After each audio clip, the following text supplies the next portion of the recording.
I'm Geoff Pinn. I teach at Northern Illinois University, and this is an introduction to critical thinking. In this lesson, we're going to talk about three things. First, what is critical thinking? Second, what is an argument? And third, what's the difference between deductive and ampliative arguments? Okay, so what is critical thinking? Well, fundamentally, critical thinking is about making sure that you have good reasons for your beliefs. What does that mean? So suppose that you and your friend are talking about who's going to be at tonight's party. And she says to you quite confidently, Monty won't be at the party. You're not sure whether or not to believe her, so it would be natural for you to follow up by asking, why do you think so? And there are a lot of different things that she might say in response. We're going to talk about three possible answers she could give. First, she might say, I can't stand him and I want to have a good time. Second, she might say, well, he's really shy and he rarely goes to parties. And third, she might say, he's in Beijing and it's impossible to get here from Beijing in an afternoon. The first response that she gives you does not give you a good reason to believe that Monty won't be at the party. The second reason, though, is a good reason to believe that Monty won't be at the party. If he's really shy and rarely goes to parties, then it's probable that he won't be at tonight's party. Similarly, the third reason also gives you a good reason to believe that Monty won't be at the party. If he's in Beijing and it's impossible to get here from Beijing in an afternoon, then it's guaranteed that he won't be at the party. And when you notice things like that, when you distinguish between good and bad reasons for believing something, you're exercising your critical thinking skills. So critical thinking is making sure we have good reasons for our beliefs, and so one of the essential skills that you learn when you're studying critical thinking is how to distinguish good reasons for believing something from bad reasons for believing something. Now, it's worth saying something about how I'm using the term good here. I'm not using it to indicate anything having to do with morality or ethics. So it's not morally right or morally good to believe something on the basis of good reasons. Similarly, it's not morally wrong or evil or wicked to believe something on the basis of a bad reason. Rather here, what it is to say that a reason is good is closely tied to the notion of truth. So a good reason for a belief is one that makes it probable. That is, it's one that makes the belief likely to be true. The very best reasons for a belief make it certain. They guarantee it. So why does this matter? Well, the reason that critical thinking is important is because since we're rational, we want our beliefs to be true. Rational people want to have true beliefs, and they want not to have false beliefs. And the best way to be rational in this way is to form beliefs only when you find good reasons for them. Okay, that leads us to our second question, what is an argument? Well, an argument is a set of statements that together comprise a reason for a further statement. So, for example, we can consider one of your friend's responses before as an argument. She's given you two statements, Monty's really shy and Monty rarely goes to parties, which together comprise a reason for believing that Monty won't be at the party.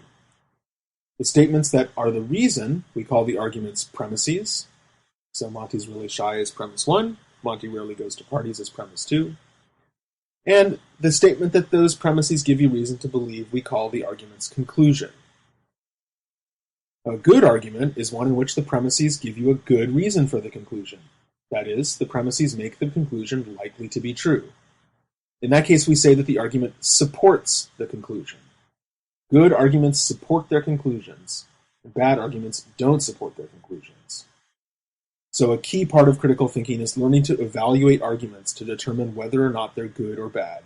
That is, whether or not their premises support their conclusions. The red argument is the first response that she gave. Two premises, I can't stand Monty and I want to have a good time. And the conclusion is Monty won't be at the party. And the third argument, which we'll put in purple, consisted also of two premises.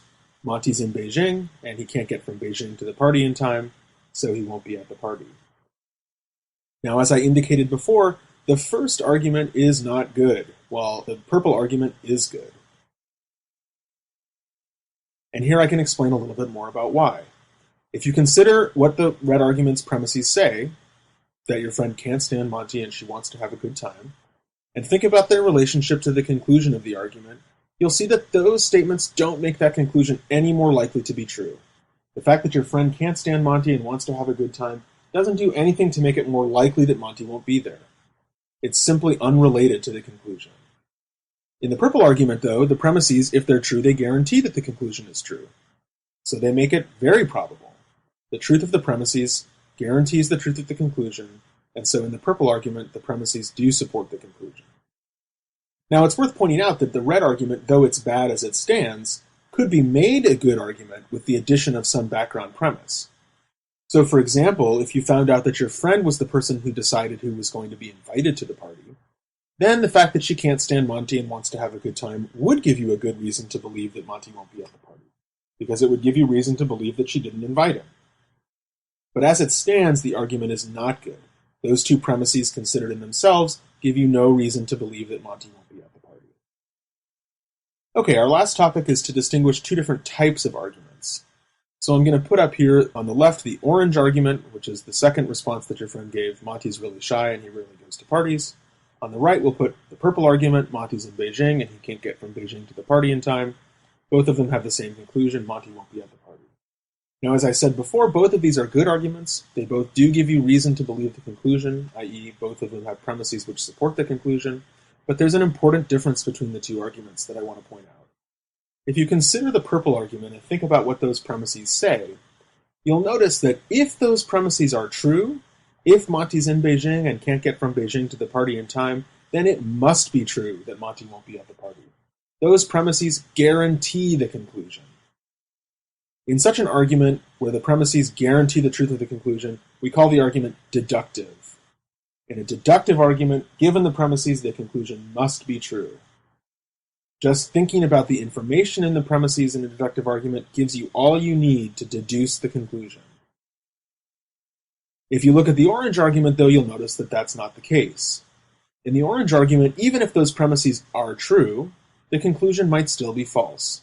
Even given that Monty's really shy and rarely goes to parties, it's still possible that he'll get over his shyness and suspend his policy of rarely going to parties and unexpectedly show up. It's unlikely, but it's possible. So the truth of the premises in the orange argument does not guarantee the truth of the conclusion. Arguments like this we call ampliative. In an ampliative argument, the truth of the premises makes the conclusion probable, but doesn't guarantee it. Now, as I said, both of the arguments are good. Ampliative arguments can often be very good arguments. They're just not deductive. The premises don't guarantee the truth of the conclusion. Now, when you're evaluating an argument, it can be important to know whether or not the argument is supposed to be deductive or supposed to be merely ampliative.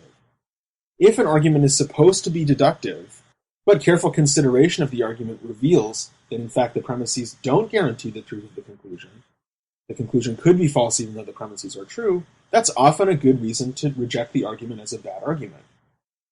Whereas in an ampliative argument, to notice that the truth of the premises doesn't guarantee the truth of the conclusion is simply to notice that it's an ampliative argument. If you were to object to the orange argument by pointing out that still the conclusion could be false, you'd really be missing the point.